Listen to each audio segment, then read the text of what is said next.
Assalamualaikum warahmatullahi wabarakatuh. Alhamdulillahirabbil alamin.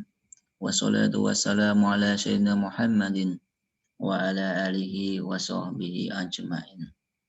Rabbi israh li sadri wa yassir li amri wahlul 'uqdatam min lisani yafqahu qawli amma ba'd.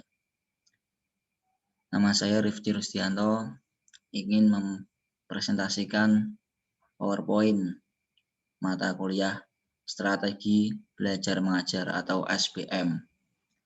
Baik, yang pertama, strategi pembelajaran aktif atau active learning. Definisinya, proses pembelajaran ini di mana guru harus dapat menciptakan suasana sedemikian rupa sehingga peserta didik aktif bertanya.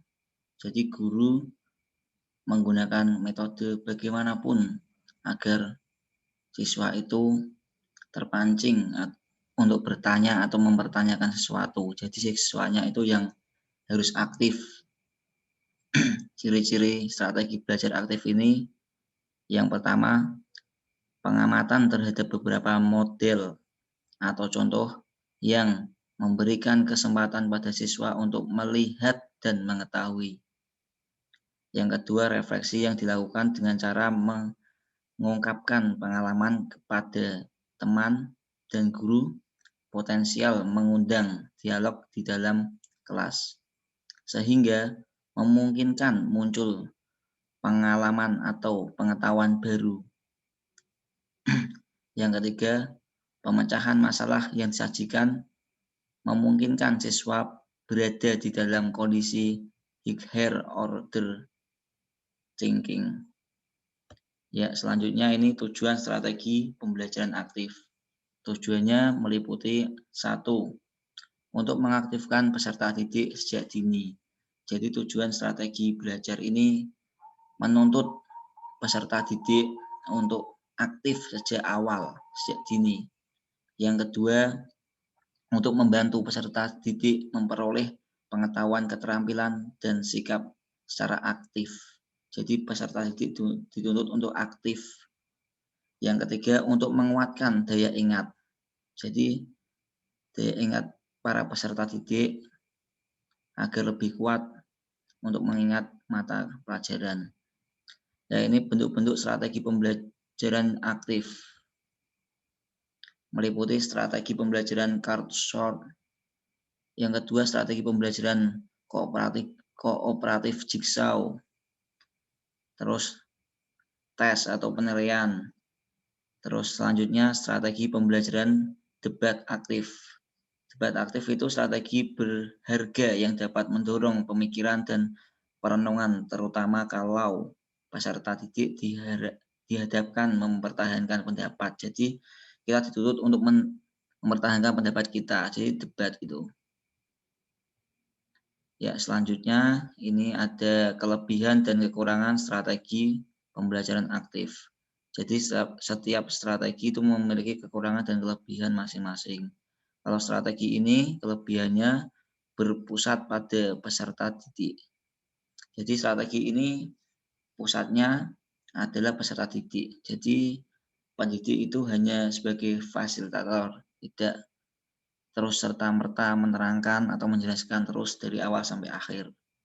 Yang kedua, menekankan pada menemukan pengetahuan, bukan menerima pengetahuan. Selanjutnya kelebihannya itu sangat menyenangkan. Jadi strategi belajar ini sangat menyenangkan bagi peserta didik. Bebas mengungkapkan pendapat, tetapi dengan dasar-dasar yang jelas dan kuat. Yang selanjutnya, memperdayakan semua potensi dan indera peserta didik. Selanjutnya, menggunakan metode yang bervariasi. Jadi, harus menggunakan metode yang bervariasi, jangan monoton saja. Tetapi, di sisi lain juga ada kekurangannya dari metode ini, yaitu peserta didik sulit mengorientasikan pemikirannya ketika tidak didampingi oleh pendidik. Jadi, peserta didik itu biasanya seringnya itu kesulitan dalam mengungkapkan pendapatnya. Emang di dalam pikirannya itu ada pendapat, tetapi seringnya itu susah untuk mengungkapkan dalam kata-kata. Yang selanjutnya itu pembahasan terkesan ke segala arah atau tidak fokus. Jadi kalau metode ini itu biasanya tidak fokus kepada satu topik, mesti meluas atau pembahasannya itu ke segala arah. Tidak bisa fokus ke satu tema itu karena namanya juga siswa itu kan pemikirannya berbeda-beda, jadi saling tindih-tindihan. Baik, yang selanjutnya ini ada strategi pembelajaran kooperatif. Jadi definisi strategi pembelajaran kooperatif ini adalah strategi belajar dengan sejumlah siswa sebagai anggota kelompok kecil yang tingkat kemampuan berbeda-beda. Dalam menyelesaikan tugas kelompoknya, setiap siswa anggota kelompok harus saling bekerja sama dan saling membantu untuk memahami materi pelajaran. Jadi ini dituntut untuk saling bekerja sama dan kompak. Jangan sampai yang satu kerja, yang satunya tidak. Baik, selanjutnya ini karakteristik strategi pembelajaran kooperatif. Strategi pembelajaran kooperatif ini memiliki karakteristik satu, pembelajarannya secara tim. Jadi strategi pembelajaran kooperatif ini pembelajarannya secara kelompok, baik kelompok kecil maupun kelompok besar. Jadi pembelajarannya tidak secara individu atau perorangan, tetapi secara kelompok. Yang kedua didasarkan pada manajemen kooperatif. Dan selanjutnya kemampuan untuk bekerjasama. Jadi kita sebagai pendidik itu menuntut para peserta didik untuk bekerja sama dalam sebuah tim atau sebuah kelompok agar terselesaikan suatu persoalan atau masalah itu. Jadi dalam kelompok itu tidak boleh saling menjatuhkan atau saling jaga ke. Kita bersama, sama-sama bekerja, sama-sama mencari inovasi, mencari jawaban. Yang keempat itu keterampilan bekerja sama. Jadi kita dalam kelompok itu harus terampil, harus berinovasi terus agar mendapatkan jawaban yang tepat. Baik, tujuan strategi pembelajaran kooperatif ini meliputi 1. Hasil belajar akademik untuk membantu siswa memahami konsep-konsep yang sulit. Jadi siswa itu dapat memahami konsep-konsep yang sulit. Ketika satu siswa tidak tahu, mungkin siswa yang lainnya ada yang tahu kan bisa saling membantu atau saling memberitahu.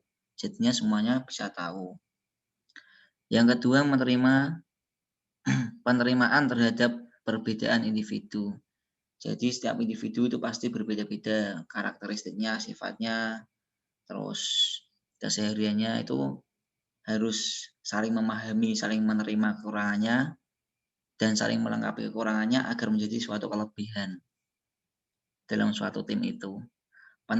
Penerimaan yang luas terhadap orang yang berbeda menurut ras, budaya, kelas sosial, kemampuan maupun lainnya mengerjakan untuk saling menghargai satu sama lain. Jadi kita dalam satu kelompok itu dalam strategi ini dituntut untuk saling menghargai. Walaupun berbeda-beda tetapi kita harus satu, harus bersatu agar bisa menyelesaikan suatu masalah, agar bisa menyelesaikan suatu persoalan, kita harus bersatu kompak. Jadilah seperti pelangi yang warnanya berbeda-beda tapi bisa bersatu untuk menjadi suatu keindahan yang sangat hakiki. Yang ketiga, pengembangan keterampilan sosial. Jadi keterampilan sosial itu harus dikembangkan dalam strategi ini, mengajarkan kepada siswa keterampilan kerjasama dan kolaborasi. Jadi setiap siswa itu diajarkan untuk saling bekerjasama dan berkolaborasi satu sama lain. tidak boleh saling menjatuhkan atau saling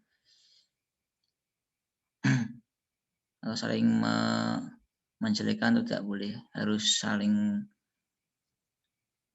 bersatu kompak. Ya, kelebihan dan kekurangan strategi pembelajaran kooperatif ini. Jadi setiap strategi itu pasti memiliki kekurangan dan memiliki kelebihan satu sama lain.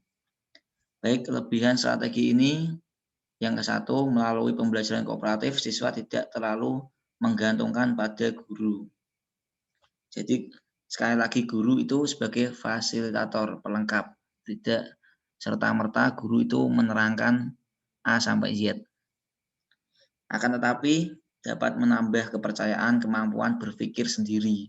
Siswa dituntut untuk mandiri, berpikir sendiri, mencari inovasi sendiri, menemukan informasi dari berbagai sumber. Dituntut untuk mandiri, menemukan informasi dari mana saja, dan belajar dari siswa yang lain. Jadi antar siswa itu saling memberitahu, saling yang belum tahu dikasih tahu, yang sudah tahu memberitahu, saling melengkapi saja. Jadinya kan nanti paham semua. Yang kedua, pembelajaran kooperatif dapat mengembangkan kemampuan mengungkapkan ide atau gagasan dengan kata-kata secara verbal. Jadi melalui strategi ini siswa dituntut untuk bisa mengembangkan kemampuan mengungkapkan ide. Jadi ketika kita ada ide, ada pemikiran di dalam otak, itu tidak cukup cuma dipikirkan saja, tapi kita ungkapkan, kita kemukakan dalam suatu forum atau suatu kelas. Yang selanjutnya dapat membantu anak untuk respect. Jadi dalam strategi ini anak dituntut untuk respect pada orang lain. Jadi tidak cuek atau tidak abai, dan menyadari akan segala keterbatasannya serta menerima segala perbedaannya. Saling menerima, saling bersatu atas keterbatasannya, jangan saling menjatuhkan. Baik, ini kekurangan dari strategi ini. Kekurangannya yang pertama, untuk siswa yang dianggap memiliki kelebihan, contoh mereka akan merasa terhebat oleh siswa yang dianggap kurang memiliki kemampuan. Akibatnya keadaan semacam ini dapat mengganggu iklim kerjasama dalam kelompok. Biasanya kalau dalam suatu kelompok, kalau yang mempunyai kelebihan atau cerdas dalam mengungkapkan pendapat, biasanya itu lebih unggul dari siswa-siswa yang pendiam. Jadi di sini itu kalau bisa dituntut untuk aktif semua, jangan monoton, jangan diam terus. Siswa itu harus aktif. Kalau tidak aktif nanti bisa ketinggalan sama temennya. Yang kedua, kekurangannya itu jika tanpa prioritizing yang efektif, maka dibandingkan dengan pengerjaan langsung dari guru, bisa terjadi cara belajar yang demikian, apa-apa yang seharusnya dipelajari dan dipahami tidak pernah dicapai oleh siswa. Selanjutnya, penilaian yang diberikan dalam pembelajaran kooperatif didasarkan kepada hasil kerja kelompok. Jadi penilaiannya berdasarkan hasilnya. Walaupun ada prosesnya, tapi lebih kepada hasilnya. Namun demikian, guru perlu menyadari bahwa sebenarnya prestasi yang diharapkan adalah prestasi secara individu, tidak secara kelompok. Yang selanjutnya, yang ketiga ini strategi pembelajaran kontekstual. Definisinya, kata kontekstual sendiri berasal dari kata konteks yang berarti hubungan, suasana atau keadaan, sehingga kontekstual teaching learning atau CTL dapat diartikan sebagai suatu pembelajaran yang berhubungan dengan suasana tertentu.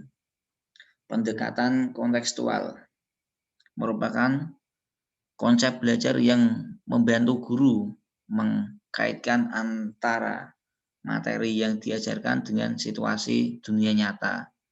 Siswa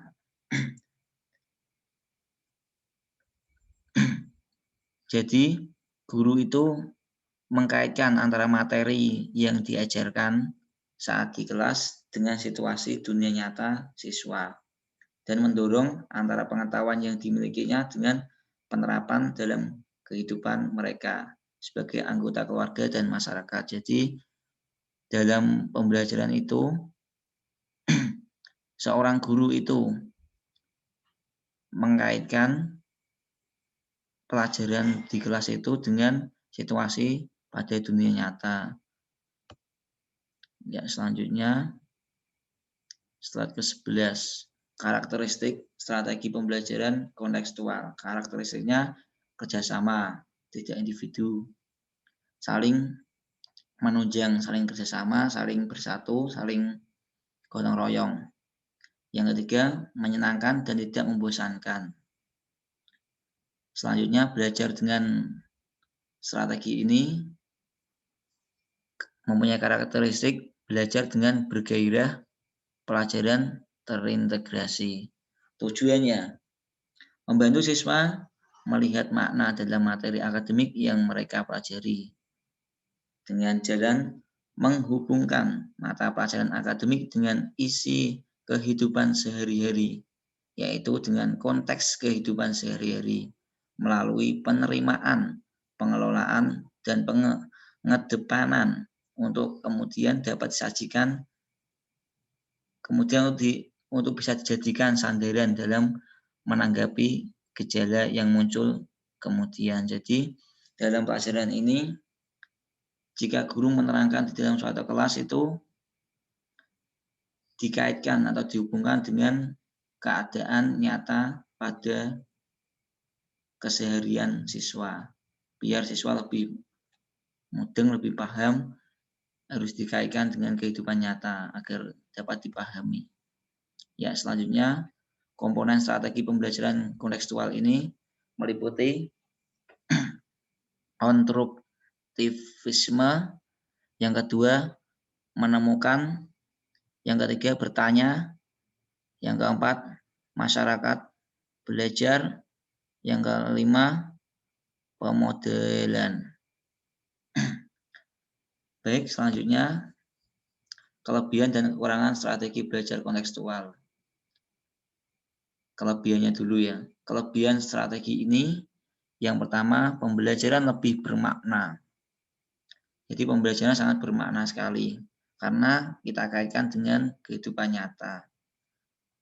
Yang kedua, pembelajaran lebih produktif dan mampu menumbuhkan penguatan konsep pada siswa karena pembelajaran ini menuntut siswa menemukan sendiri, bukan menghafal atau lain sebagainya. Yang ketiga, menumbuhkan keberanian siswa untuk mengemukakan pendapat tentang materi yang dipelajari. Jadi siswa dituntut untuk mengemukakan pendapat agar berani mengungkapkan sesuatu di depan kelas. Tetapi di sisi lain juga ada kelemahan atau kekurangan dalam strategi kontekstual ini. Kelemahannya meliputi yang pertama, bagi siswa yang tidak dapat mengikuti pembelajaran, tidak mendapatkan pengetahuan dan pengalaman yang sama dengan teman lainnya, karena siswa tidak mengalaminya sendiri. Jadi siswa yang tidak mengikuti pembelajaran tidak mendapatkan pengetahuan. Jadi yang mendapatkan pengetahuan itu yang mengikuti pembelajaran. Yang selanjutnya atau yang kedua, perasaan khawatir pada anggota kelompok akan hilangnya karakteristik siswa karena harus menyesuaikan dengan kelompoknya. Jadi dalam metode ini sangat dikhawatirkan pada anggota kelompok akan hilang karakternya karena harus menyesuaikan dengan kelompoknya. Jadi yang mempunyai karakteristik tertentu harus bisa menyesuaikan, melebur menjadi satu kelompok itu. Yang ketiga, banyak siswa yang tidak senang apabila disuruh bekerja sama. Biasanya siswa itu kalau disuruh bekerja sama itu pada tidak senang karena setiap siswa itu memiliki pedoman atau memiliki pemikiran berbeda-beda. Satu sama lainnya itu mesti kan berbeda-beda pemikirannya. Jadi kalau disuruh bekerjasama menjadi satu itu biasanya sulit. Karena siswa yang tekun merasa harus bekerja melebihi siswa yang lainnya dengan kelompoknya. Jadi siswa yang tekun itu biasanya sangat berat karena jauh dengan siswa yang biasa. Yang keempat itu strategi pembelajaran berbasis masalah.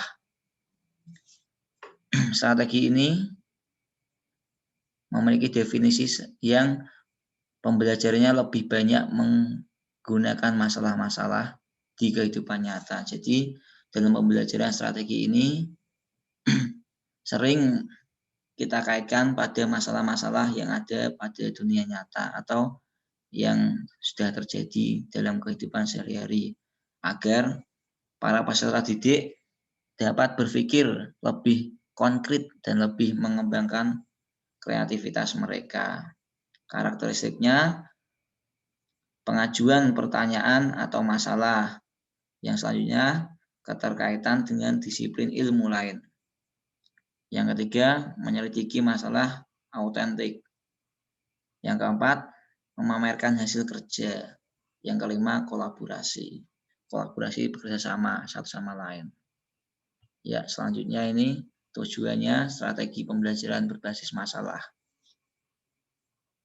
Yang pertama untuk membantu siswa mengembangkan kemampuan berpikir.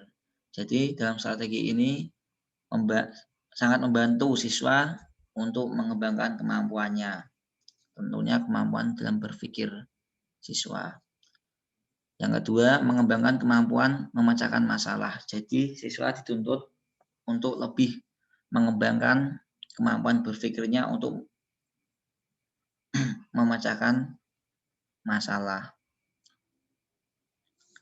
Jadi setiap ada masalah atau persoalan, siswa itu dituntut untuk mencari jalan keluarnya bagaimana yang terbaik bagi mereka dan bagi sekitarnya. Yang ketiga, keterampilan intelektual. Serta yang keempat, menjadi siswa yang mandiri. Pokoknya siswa dituntut untuk mandiri terus. Desain masalah dalam strategi pembelajaran berbasis masalah. Yang pertama, karakteristik. Masalah nyata dalam kehidupan adalah relevansi dengan kurikulum. Tingkat kesulitan masalah memiliki kaitan dengan berbagai disiplin ilmu dan keterbukaan masalah sebagai produk akhir.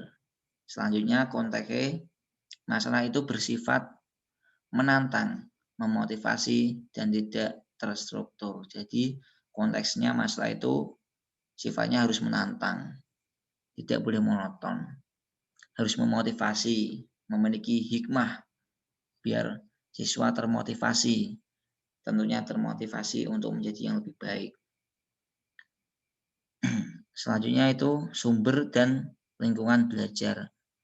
Masalah dapat memberikan dorongan untuk dipecahkan secara kolaboratif, independen untuk bekerjasama, adanya bimbingan dalam menyelesaikan masalah, adanya sumber dan hal-hal yang diperlukan dalam proses pemecahan masalah.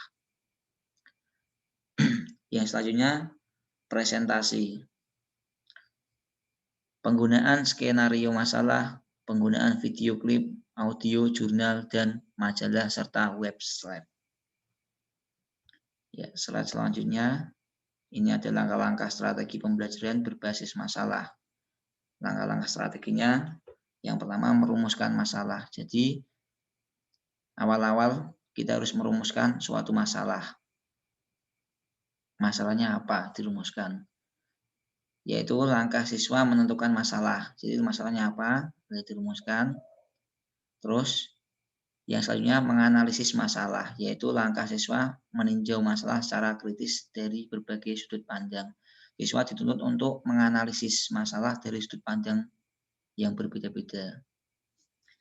Habis itu, habis menganalisis masalah, merumuskan hipotesis, yaitu langkah siswa merumuskan berbagai kemungkinan pemecahan sesuai dengan pengetahuan yang dimilikinya.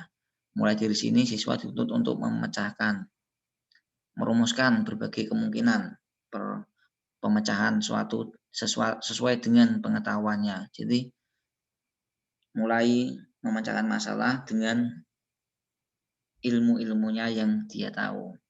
Selanjutnya mengumpulkan data, yaitu langkah siswa mencari dan menggambarkan informasi yang diperlukan untuk pemecahan masalah. Siswa pada tahap ini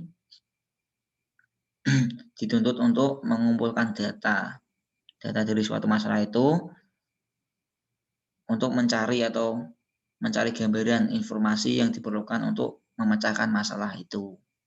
Jadi suatu masalah itu harus dipecahkan melalui berbagai proses. Yang selanjutnya pengujian hipotesis, yaitu langkah siswa mengambil atau merumuskan kesimpulan. Habis mengumpulkan data-data masalah, terus merumuskan kesimpulannya sesuai dengan penerimaan dan penolakan hipotesis yang diajukan.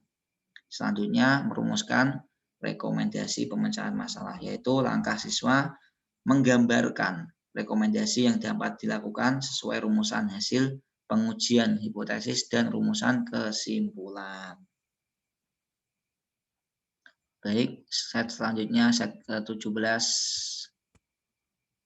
Kelebihan dan kekurangan dari strategi masalah ini. Kita bahas kelebihannya dulu. Kelebihan strategi masalah ini, siswa lebih memahami konsep yang diajarkan sebab mereka sendiri yang merumuskan dan memecahkan masalah tersebut. Jadi siswa itu lebih paham karena dia sendiri yang mencari masalah dan merumuskannya. Yang kedua, melibatkan secara aktif memecahkan masalah dan menuntut keterampilan berpikir siswa yang lebih tinggi. Jadi siswa dituntut untuk berpikir yang lebih tinggi dan lebih maksimal lagi.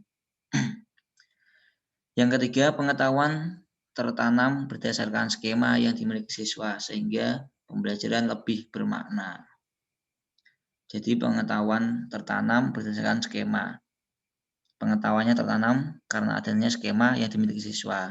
Skema untuk merumuskan masalah dan memecahkan masalah sehingga pembelajaran lebih bermakna. Di sisi lain, ada kekurangan dari strategi pembelajaran berbasis masalah ini.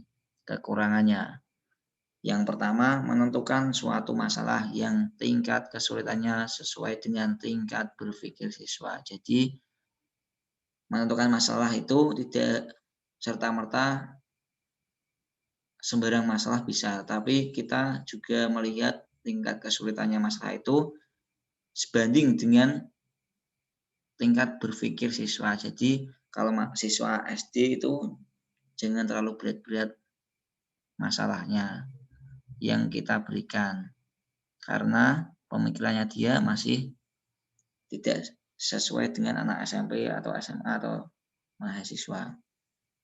Serta pengetahuan dan pengalaman yang telah dimiliki oleh siswa sangat memerlukan keterampilan dan kemampuan guru. Jadi siswa masih sangat memerlukan keterampilan dan kemampuan guru atau pendidik. Yang selanjutnya, proses belajar dengan pembelajaran berbasis masalah membutuhkan waktu yang cukup lama. Jadi strategi ini membutuhkan waktu yang tidak singkat, cukup lama, cukup menyita waktu. Yang ketiga, mengubah kebiasaan siswa dari belajar dengan mendengarkan dan mengubah kebiasaan siswa dari belajar dengan mendengarkan dan menerima informasi dari guru menjadi belajar dengan banyak berpikir. Jadi, biasanya siswa itu belajarnya mendengarkan, menerima informasi dari guru atau pendidik, sekarang dituntut untuk berpikir mandiri, memecahkan masalah, dan memecahkan kesulitan tersendiri bagi siswa. Jadi siswa itu biasanya kan mendengarkan atau menyimak guru menerangkan, tetapi dalam metode ini siswa dituntut untuk berpikir maksimal untuk memecahkan masalah yang ada. Ya, kelima, strategi pembelajaran afektif. strategi ini memiliki definisi strategi pembelajaran afektif adalah strategi yang bukan hanya bertujuan untuk mencapai pendidikan kognitif saja, melainkan bertujuan untuk mencapai dimensi yang lain. Dimensi apakah itu?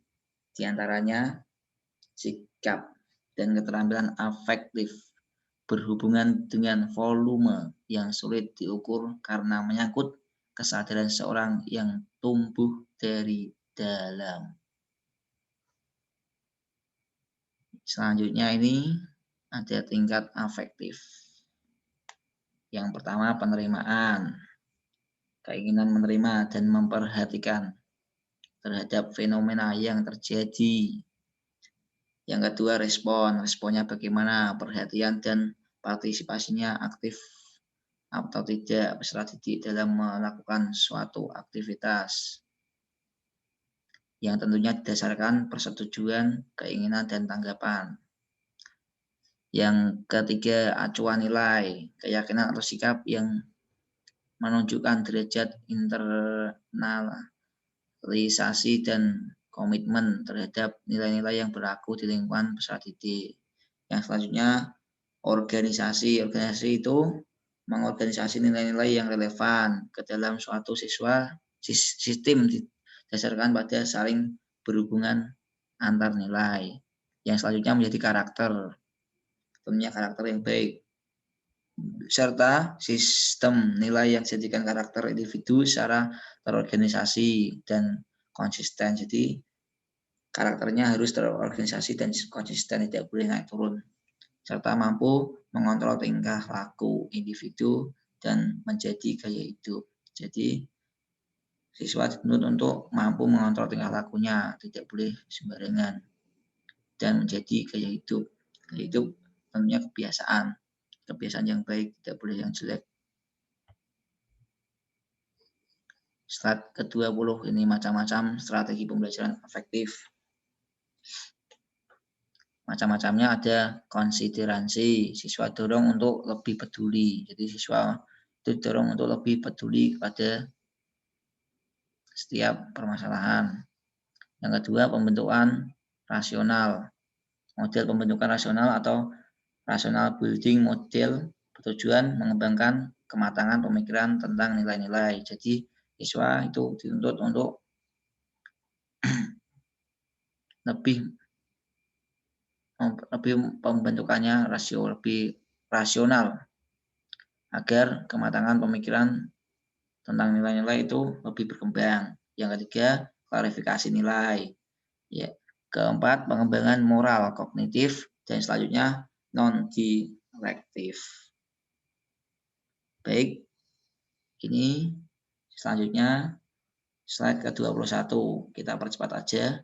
Kesulitan pembelajaran afektif. Jadi dalam pembelajaran afektif ini mempunyai kesulitan tersendiri atau problematika. Yang pertama, selama ini proses pendidikan sesuai dengan kurikulum yang berlaku, diarahkan untuk pembentukan intelektual. Dengan demikian, keberhasilan pendidik dan proses pembelajaran di sekolah ditentukan oleh kemampuan intelektual. Selanjutnya, kesulitannya melakukan kontrol karena banyak faktor yang dapat mempengaruhi perkembangan sikap seorang. Jadi, sulit melakukan kontrol karena dipengaruhi perkembangan sikap seorang. Lalu, keberhasilan pembentukan sikap tidak bisa dievaluasi dengan segera. Jadi harus bertahap melalui proses. Berbeda dengan keberhasilan pembentukan kognisi dan aspek keterampilan yang hasilnya dapat diketahui setelah proses pembelajaran berakhir. Jadi kalau untuk afektif ini tidak bisa langsung setelah belajar, bisa tidak, tetapi melalui proses yang sangat panjang. Yang selanjutnya pengaruh kemampuan teknologi, khususnya teknologi informasi yang menyuruh aneka pilihan program acara berdampak pada pembentukan karakter anak. Jadi dalam kemajuan teknologi itu juga ada baiknya, juga ada kurang baiknya. Khususnya teknologi informasi bagi anak itu tergantung anaknya juga. Bisa menjadi baik manakala digunakan dengan baik, bisa menjadi kurang baik manakala digunakan untuk hal-hal yang kurang baik. Semua itu tergantung dari diri siswa itu. Ya, yang selanjutnya ini slide 22. Ini yang nomor 6, strategi pembelajaran kuantum. Strategi ini memiliki pengertian kiat, petunjuk, strategi, dan seluruh proses belajar yang dapat mempertajam pemahaman dan daya ingat. Jadi strategi ini dapat mempertajam pemahaman siswa dan daya ingat siswa, serta membuat belajar sebagai suatu proses yang menyenangkan dan bermanfaat. Ya mestilah belajar sangat menyenangkan dan bermanfaat. Kalau tidak bermanfaat, kenapa belajar? Tujuan quantum learning. Tujuannya untuk menciptakan lingkungan belajar yang efektif. Jadi tujuannya ini untuk menciptakan lingkungan belajar yang efektif. Yang selanjutnya untuk menciptakan proses belajar yang menyenangkan. Jadi belajar itu kalau bisa dibuat menyenangkan agar ilmu yang kita serap itu lebih mudah masuk dan tidak kesulitan untuk menangkap ilmu yang disampaikan. Kalau kita senang dengan materinya, senang dengan gurunya, senang dengan metodenya, pasti dengan mudah ilmu itu bisa kita dapat. Yang selanjutnya untuk menyesuaikan kemampuan otak dengan apa yang dibutuhkan. Jadi kita harus menyesuaikan kemampuan otak kita seberapa dengan apa yang dibutuhkan oleh diri kita. Next, untuk membantu meningkatkan keberhasilan hidup dan karir. Jadi tujuannya quantum learning ini untuk membantu meningkatkan keberhasilan hidup dan karir. Tentunya kehidupan di masa yang akan datang, bukan sekarang. Sekarang ini lagi menanam, ngunduhnya besok. Untuk membantu mempercepat dalam pembelajaran. Jadi tujuannya quantum learning ini untuk membantu mempercepat dalam proses pembelajaran. Asasnya yaitu asas utama pembelajaran kuantum adalah membawa dunia siswa ke dalam dunia guru. Jadi siswa dibawa pemikirannya ke dalam dunia guru dan mengantarkan dunia guru ke dunia siswa. Subjek belajar adalah siswa. Jadi subjeknya itu siswa. Siswa bukan objek tapi subjek. Guru hanya sebagai fasilitator.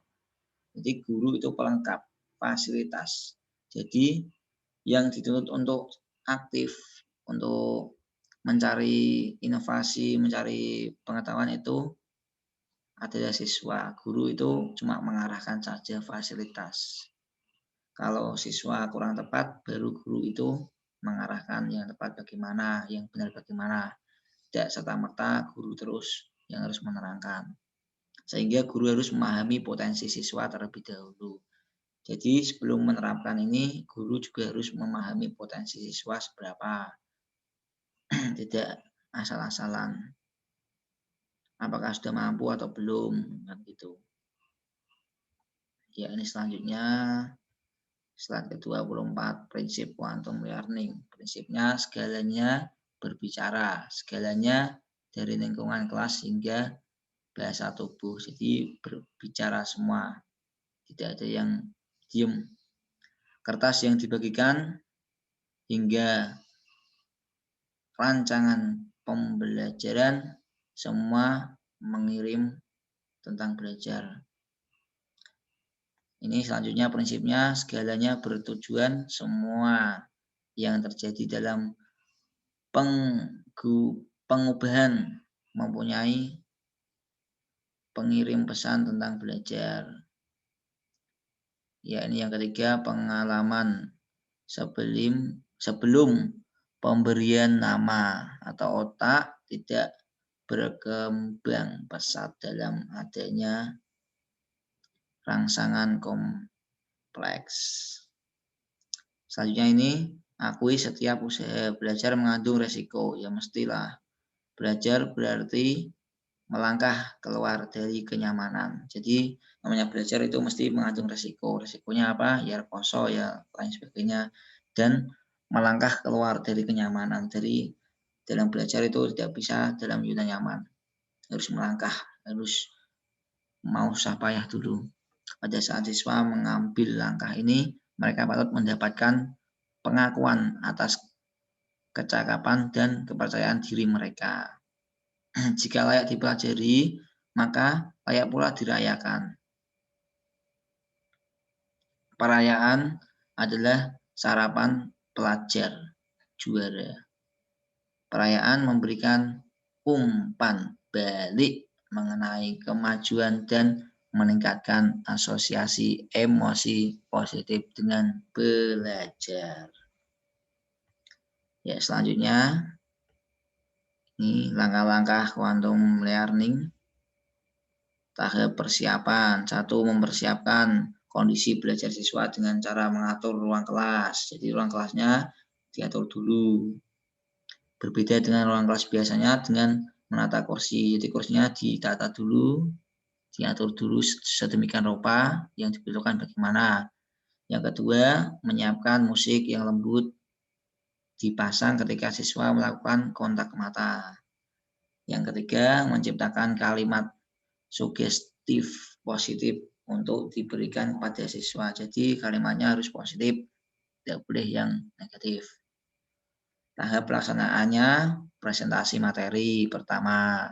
Yang kedua, menggunakan kehidupan sehari-hari sebagai bahan pengantar. Jadi bahan pengantarnya itu pada kehidupan sehari-hari.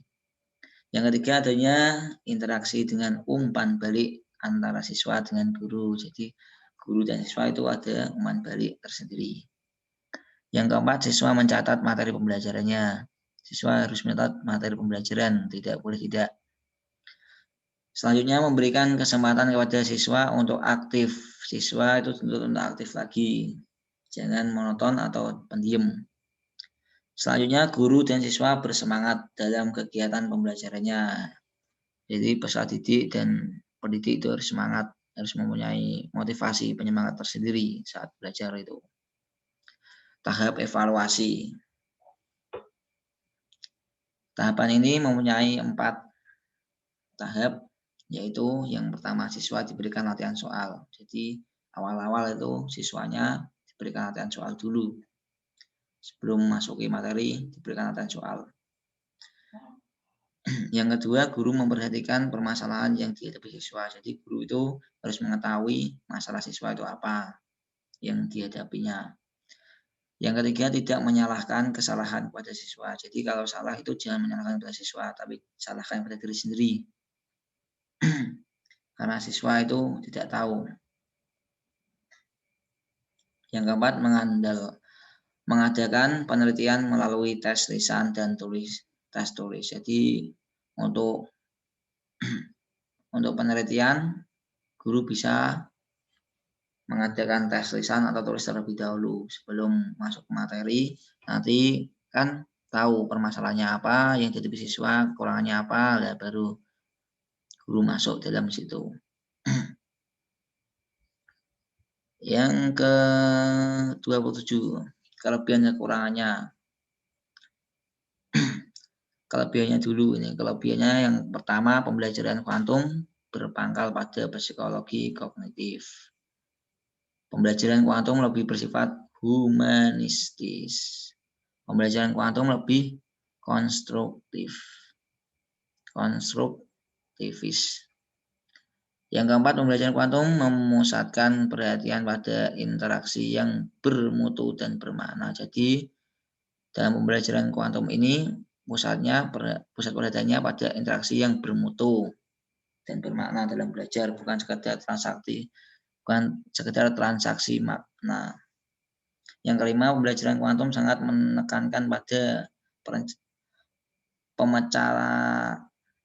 pemercepatan pembelajaran dengan taraf kebersihan tinggi. Tetapi di sisi lain juga ada kekurangannya ini. Ada 3 kekurangannya yang saya sebutkan. Yang pertama, membutuhkan pengalaman yang nyata. Jadi pengalaman yang nyata itu dibutuhkan. Tidak hanya pengalaman yang tidak nyata. Yang kedua, waktu yang cukup lama. Jadi waktunya cukup lama, tidak singkat untuk menumbuhkan motivasi dalam belajar. Jadi untuk memotivasi dalam belajar itu waktunya cukup lama, tidak bisa singkat atau sebentar. Yang ketiga, kesulitan mengidentifikasi keterampilan siswa. Jadi terkadang itu pendidik juga mengalami kesulitan untuk mengidentifikasi keterampilan siswa. Jadi keterampilan siswanya apa itu guru kadang agak sulit. Karena terkadang ada siswa yang tertutup juga. Ya, selanjutnya ini pembelajaran saintifik. Model pembelajaran yang menggunakan kaidah-kaidah keilmuan yang memuat serangkaian aktivitas pengumpulan data melalui observasi, menanya, eksperimen, mengelola informasi atau data, kemudian mengkomunikasikan. Jadi metode pembelajaran ini menggunakan kaidah ilmu yang pusatnya melalui aktivitas pengumpulan data. Jadi aktivitas pengumpulan data dulu melalui observasi atau eksperimen atau apalah, baru kemudian dieksekusi. Yaitu eksekusinya berupa mengkomunikasikan apa yang ada di data itu. Ya, tujuannya ini pembelajaran saintifik bertujuan meningkatkan kemampuan berpikir peserta didik. Jadi memiliki tujuan meningkatkan kemampuan peserta didik. Peserta didik dituntut untuk berpikir lebih meningkat. Yang kedua, membentuk kemampuan dalam menyelesaikan masalah secara sistematik, serta menciptakan kondisi pembelajaran supaya peserta didik merasa bahwa belajar merupakan suatu kebutuhan. Jadi sedemikian rupa pendidik itu harus bisa menciptakan kondisi belajar para peserta didik agar merasa peserta didik itu butuh akan belajar dan mencari ilmu, tidak hanya sebatas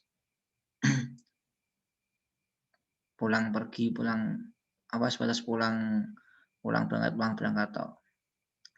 Yang selanjutnya melatih peserta didik dalam mengemukakan ide-ide. Jadi dalam pola pembelajaran saintifik ini peserta didik itu dilatih untuk mengungkapkan ide-idenya, mengemukakan di depan kelas.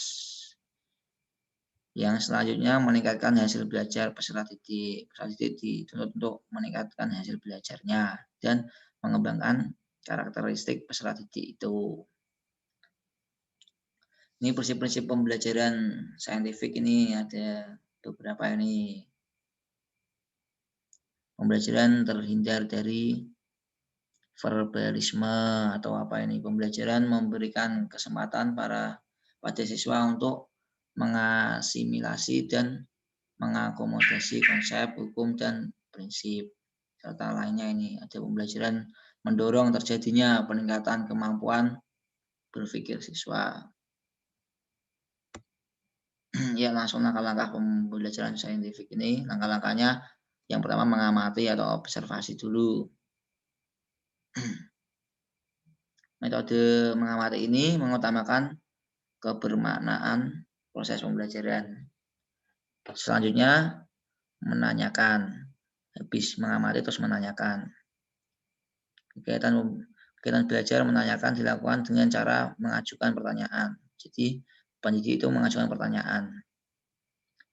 Habis itu mengumpulkan informasi. Habis mengamati, terus menanyakan kepada peserta didik, terus mengumpulkan informasi dari peserta didik. Peserta didik dapat membaca dari berbagai sumber, memperhatikan fenomena atau objek yang lebih teliti, atau bereksperimen. Selanjutnya mengasosiasikan atau mengelola informasi. Setelah mendapatkan informasi, pendidik harus mengelola informasi itu, lalu mengkomunikasikan. Semua itu butuh dikomunikasikan agar terjalin komunikasi yang baik. Guru diharapkan memberi kesempatan kepada siswa untuk mengkomunikasikan apa yang telah mereka pelajari. Jadi apa yang dipelajari oleh siswa dikomunikasikan kepada guru, kepada teman-teman. Kegiatan ini dapat dilakukan melalui menuliskan atau menceritakan apa yang ditemukan. Jadi apa yang telah ditemukan oleh siswa itu ditulis atau dicatat atau diceritakan langsung juga boleh dalam kegiatan mencari informasi atau menemukan pola. Ya, next, ini kelebihan dan kekurangannya. Ada kelebihannya, ini kelebihannya meliputi membantu siswa untuk memperbaiki dan meningkatkan keterampilan-keterampilan dalam proses kognitif. Jadi bisa membantu siswa untuk memperbaiki atau meningkatkan keterampilannya. Di sisi lain, mengetahui pengetahuan yang diperoleh melalui metode ini sangat pribadi. Jadi pengetahuan yang diperoleh tidak umum tapi melalui model sangat pribadi. Dan ampuh karena menguatkan pengertian, ingatan, dan transfer. Yang ketiga, menimbulkan rasa senang pada siswa. Jadi siswa itu merasa senang, bahagia. Karena tumbuhnya rasa menyelidiki dan berhasil. Jadi siswa itu bisa lego, bisa senang karena dengan dia berusaha menyelidiki, mencari tahu dan akhirnya berhasil. Keberhasilan itu yang menjadikan siswa jadi senang. Yang keempat, menyebabkan siswa mengarahkan kegiatan belajarnya sendiri dengan melibatkan akalnya dan motivasi sendiri. Jadi siswa itu termotivasi dan akalnya itu terlibat dalam belajarnya itu sendiri. Yang kelima, membantu siswa memperkuat konsep dirinya karena memperoleh kepercayaan bekerjasama dengan yang lain. Jadi siswa itu dapat memperoleh kepercayaan tersendiri karena bekerjasama dengan siswa yang lain. Ya, ini slide yang terakhir, kekurangannya itu. Yang satu, bagi siswa yang kurang pandai akan mengalami kesulitan. Tentulah yang kurang pandai, kurang itu masih mengalami kesulitan tersendiri. Itu sudah wajar, itu sudah hukum alam. Yang kedua, tidak efisien untuk mengajar jumlah siswa yang banyak. Jadi untuk metode pembelajaran siswa yang banyak itu kurang efisien karena membutuhkan waktu yang lama. Kalau siswanya sedikit itu mungkin bisa membutuhkan waktu yang tidak cukup lama, tetapi kalau banyak ya membutuhkan lama juga. Yang ketiga, harapan-harapan yang terkandung dalam metode ini dapat buyar berhadapan dengan siswa dan guru yang telah terbiasa dengan cara-cara belajar yang lama. Jadi biasanya metode ini dapat buyar berhadapan dengan siswa. Yang keempat itu ada pengajaran discovery, lebih cocok untuk mengembangkan pemahaman. Jadi cocoknya untuk mengembangkan pemahaman. Sedang aspek konsep, keterampilan, dan emosi secara keseluruhan kurang mendapat perhatian. Jadi perhatiannya itu kepada pengembangan pemahamannya. Kalau pada konsep, keterampilan, dan emosi secara keseluruhan itu kurang. Yang kelima, tidak menyediakan kesempatan-kesempatan untuk berpikir yang akan ditemukan. Jadi tidak menyediakan kesempatannya tidak tersedia untuk berpikir yang akan ditemukan. Ya baik, mungkin ini yang dapat saya sampaikan pada presentasi PowerPoint mata kuliah strategi belajar mengajar kali ini. Mungkin jika ada kekurangan dan kelebihan, saya mohon maaf yang sebesar-besarnya karena kesempurnaan itu hanya milik Allah Subhanahu wa taala, karena Allah lah Tuhan semesta alam. Kita itu penuh kekurangan dan kekhilafan. Makanya itu saya mohon maaf karena saya sebagai manusia hanya cuma sebagai hamba atau makhluk. Cukup sekian dari saya. Wabillahi taufiq wal hidayah. Wassalamualaikum warahmatullahi wabarakatuh.